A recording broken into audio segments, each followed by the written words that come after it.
Беларуси. В Москве арестован за госизмену эксперт, изучавший ЧВК Вагнера. В столице заключен под стражу военный эксперт Владимир Ниелов, которого подозревают в государственной измене. Ниелов занимался щекотливой и смертельно опасной темой – деятельностью частных военных компаний ЧВК, которые Кремль все чаще использует для различных секретных миссий и спецопераций. Фигуранту грозит от 12 до 20 лет лишения свободы.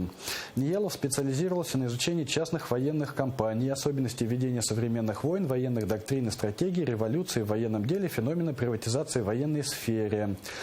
Ряд публикаций Ниелова посвящен ЧВК Вагнера. Ниелов сотрудничал с прокремлевскими изданиями, Федеральным агентством новостей, все того же Пригожина, Ньюсфронт, это ДНР, ЛНРовские вот эти вот ресурсы, и другими изданиями. Вот сотрудничал с Пригожиным и сел на 20 лет за то, что сотрудничал с Пригожиным, потому что раскрыл государственные тайны про Пригожина. Но тебе, дружище, еще повезло, смотри, 20 лет, но хотя бы не убили.